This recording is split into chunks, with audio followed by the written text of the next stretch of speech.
ভাই, আমি সিরাজুল ইসলাম মিরপুরি। সারা দেশে আমাকে মিরপুরি বলেছিল,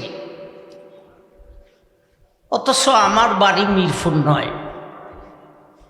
আমি মিরপুরি হইলাম কিভাবে? আমার লেখাপড়া শেষ হওয়ার পরে 1 বছর রায়দর মাদ্রাসাতে উস্তাদ ছিলাম। এরপর থেকে ধারাবাহিক শুরু করে আমার জীবনের প্রধান অংশগুলি এই মিরপুর মাদ্রাসায় আমি দিয়েছি।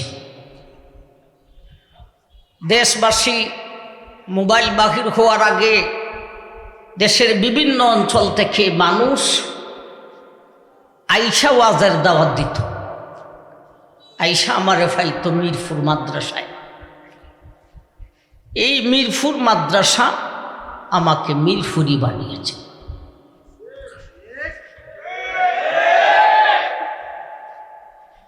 লোকজন এখানে পাইছে, আমি নিজেও জানি না, আমি বইলাও দিছে না, লোকজনে লাগায় মিরপুরি। সুতরাং এই জামিয়া হুসাইনিয়া মিরপুরি, মিরপুর মাদ্রাসায় আমারে মিরপুরি বানাইছে। যারা মাদ্রাসার মহব্বত করে এদের কাছে আমি অত্যন্ত মহব্বতের মিরপুরি, আর যারা মাদ্রাসার দুশ্মন এদের কাছে আমি মিরপুরি ও দুশ্মন। আমাকে বলা হয়েছে সূরা কাউসার থেকে নবীর শান আলোচনা করার জন্য। এই সূরাখানা সারা কোরআনে 30 খানা ফারার মধ্যে একেবারে 30 নম্বর ফারার সূরা। সারা কোরআনে 114 খানা সূরার মধ্যে সবচাইতে ছোট্ট সূরা, আপনি আমাদের মুখস্থ সূরা।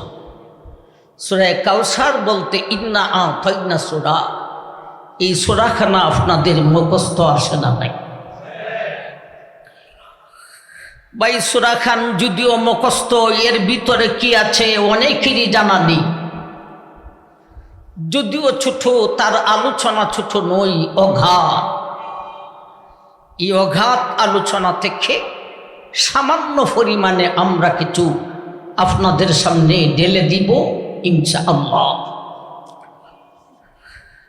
সূরা কাউসার ইন্না আ'তাইনা সূরার ভিতরে প্রবেশ করার আগে আমাদেরকে সূরাকে নিয়ে কিছু কথা বোঝার দরকার। এই সূরার নাম কাউসার কেন রাখা হলো? যেহেতু এই সূরার 1 নম্বর আয়াতে কাউসারের কান শব্দ আছে, সেই দিকে লক্ষ্য করে আল্লাহ সূরার নাম দিয়েছেন সূরা কাউসার।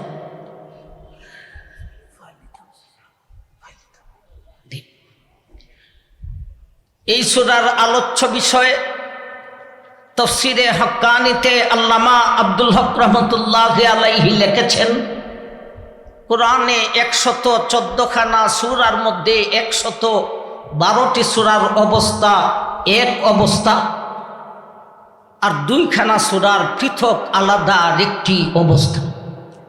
112 খানা সূরার অবস্থা হলো সেই সূরাগুলিতে আল্লাহ একটা বিষয় নিয়ে আলোচনা করেন নাই, একটি সূরাতে বহু বহু বিষয় নিয়ে আলোচনা করেছে। বাকি রইল 2 খানা সূরা। এই 2 খানা সূরাতে বহু বিষয় নিয়ে আলোচনা করেন নাই, যেই বিষয় দিয়ে আলোচনা শুরু করেছেন সেই বিষয় দিয়ে আলোচনাকে শেষ করেছেন। বুঝে থাকলে উত্তর দেন, এমন সূরা সারা কোরআনে কয়খানা? 2 খানা সূরা হলো 30 নম্বর পারার, 2 খানা সূরা হলো ছোট্ট ছোট্ট। একখান সূরার নাম সূরা ইখলাস, আরেকখান সূরার নাম সূরা কাউসার। সূরা ইখলাসকে জনসাধারণ কুল হুয়াল্লাহ বলে চিনে, সূরা কাউসারকে জনসাধারণ ইন্না আ'তাইনা বলে চিনে। আমার ভাই, এই 2 সূরাতে বহু বিষয় নাই, যে বিষয় দিয়া শুরু করেছেন সেই বিষয় দিয়া শেষ করেছেন। আমরা তো সূরা কাউসার নিয়ে আলোচনা করব, কুল হুয়াল্লাহ নিয়ে আলোচনা করব না। তথাপিও সূরা ইখলাসের বিষয়টা শুনতে পারি। কুল হুয়াল্লাহ সূরার বিষয় হলো শানে খুদাবন্দি, আল্লাহর শান, আল্লাহর মান, আল্লাহর মর্যাদার আলোচনা। আর সূরা কাউসার হলো শানে বিশ্বনবী মুহাম্মদুর রাসূলুল্লাহ সাল্লাল্লাহু আলাইহি ওয়াসাল্লাম। সারা কোরআনে একখান সূরা আল্লাহ নিজের জন্য রিজার্ভ করেছেন, তা হলো সূরা ইখলাস, কুল হুয়াল্লাহ। নবীজির শান কতটুকু! আল্লাহ সারা কোরআনে নিজের জন্য একখান সূরাকে রিজার্ভ করে আল্লাহ তার হাবিবের কথা বলেন নাই, তার হাবিবের জন্য আরেকখান সূরাকে রিজার্ভ করেছেন, তা হলো সূরা কাউসার। ইন্না আতাইনা সূরা কাউসারের শুরু থেকে শেষ পর্যন্ত আলোচ্য বিষয় একটাই, বিশ্বনবীর শান মান মর্যাদার আলোচনা। এখন বুঝেন আল্লাহ তার হাবিবকে কতটুক মহব্বত করতেন। নিজের জন্যে সূরা একখান রিজার্ভ করে হাবিবের কথা বলেন নাই, হাবিবের জন্যে আরেকখান সূরাকে রিজার্ভ করেছেন। আমার ভাইজান, সূরা কাউসারের দুইটা কথা শুনলাম। এই সূরার নাম কাউসার কেন? যেহেতু এই সূরার প্রথম নম্বর আয়াতে কাউসার একখান শব্দ রয়েছে। সূরা কাউসারের আলোচ্য বিষয় বিশ্বনবীর শান মান মর্যাদার আলোচনা। এই সূরার শানে নুজুল কি? কোন প্রেক্ষাপটে, কোন অবস্থার পরিপ্রেক্ষিতে, কোন প্রশ্নের উত্তরে, কোন সমস্যার সমাধানে আল্লাহ সূরাখানাকে নাজিল করেছেন, সেটাই হবে সূরা কাউসারের শানে নুজুল। আমার ভাই, সূরা কাউসারকে আল্লাহ দুইটি সমস্যার সমাধানে নাজিল করেছেন।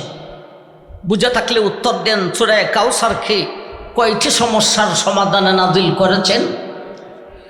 সমস্যা দুইটা কি, সমাধানটা কি? সমস্যা আর সমাধানের আলোচনা শুনলেই বুঝে আসবে এই সূরাতে আল্লাহ তার হাবিবের শান মান মর্যাদা কতটুক আলোচনা করেছে। সমস্যা দুইটা বুঝবো আমরা সূরার ভিতরে প্রবেশ করার আগে, সমাধান বুঝবো সূরার ভিতরে প্রবেশ করিয়ে। সমস্যা দুইটা কি ছিল? প্রথম নম্বর সমস্যাটা বুঝতে কিছুটা সময়ের প্রয়োজন হবে। আল্লাহ হাবিব বিশ্বনবী দ্বীনের প্রচার প্রসার শুরু করেছেন, ইমানের দাওয়াত শুরু করেছেন।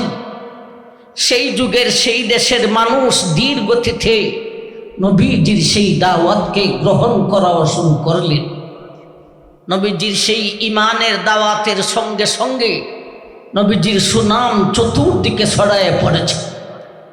নবীজির সুরতের সুনাম, নবীজির সিরতের সুনাম, নবীজির সুন্দরের সুনাম, নবীজির আদর্শের সুনাম, নবীজির চরিত্রের সুনাম, নবীজির চ্যালেঞ্জের সুনাম, নবীজির মধুর কণ্ঠে কুরআন তেলাওয়াতের সুনাম।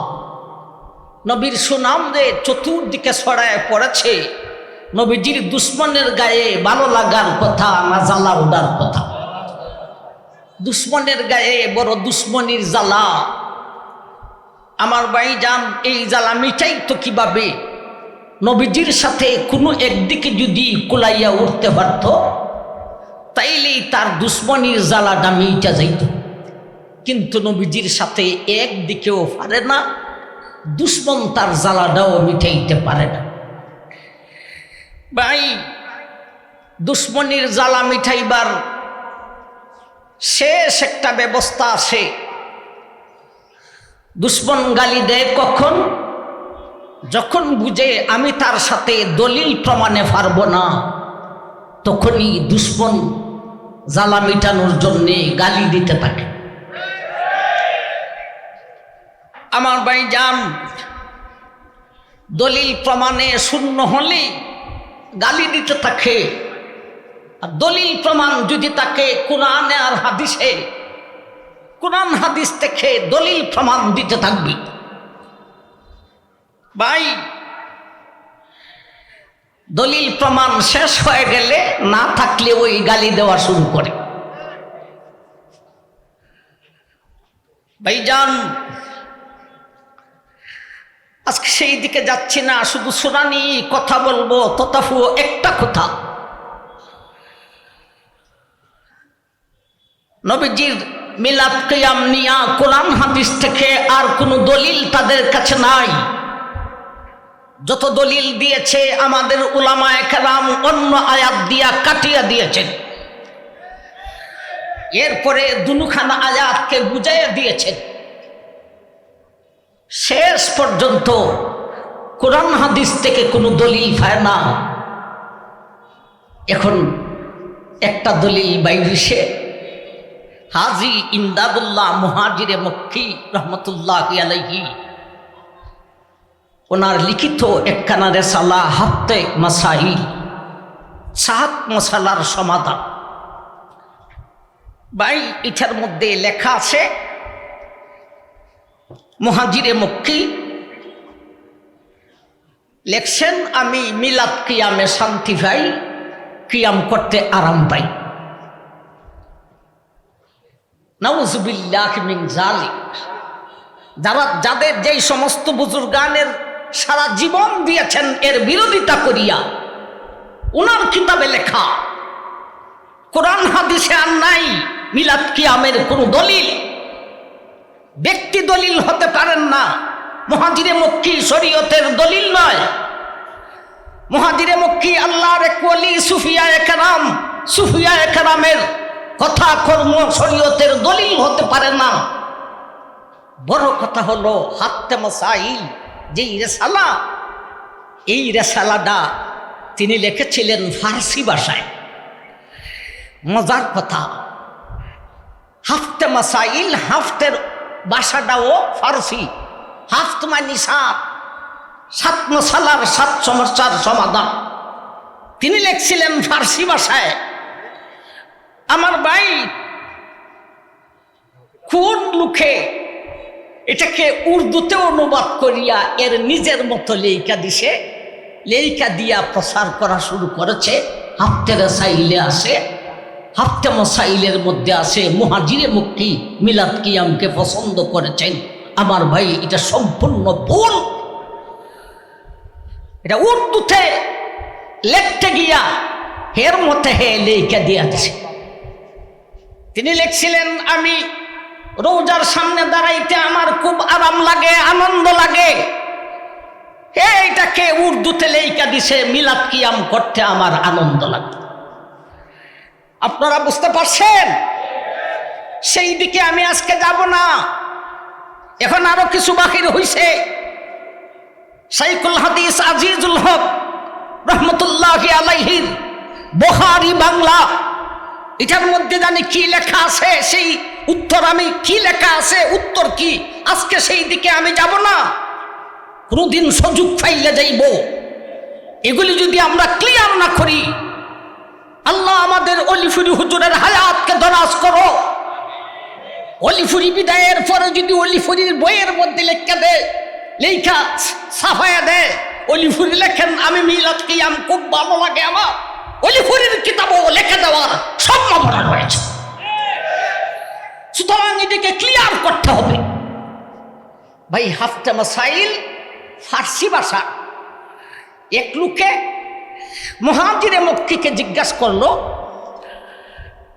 যে এই উর্দুতে হাফতে মাসাইল লেখা, এটার মধ্যে আপনি লেখছেন মিলাদ কিয়ামে আনন্দ পান। ওনার হীন হায়াতে জীবদ্দশাই লেখা হয়েছিল। তিনি বলছেন এটা আমার লেখা নয়। ওনার মুরিদ হলেন একদিকে আশরাফ আলী থানভী রহমতুল্লাহি আলাইহি, আরেকদিকে হলেন রশিদ আহমদ গঙ্গোহী রহমতুল্লাহি আলাইহি। রশিদ আহমদ গঙ্গোহীর কথা একজন এসা মুহাজিরে মক্কিকে বললেন যে আপনার মুরিদ রশিদ আহমদ গঙ্গোহী, ইনি তো লিখেছে মিলাদ কিয়াম বিদআত। মুহাজিরে মক্কি উত্তর দিয়েছেন, আমি ওলি হইতে পারি, এলিমের দিকটা তাদের হলো, এলিম হলো তাদের বেশি।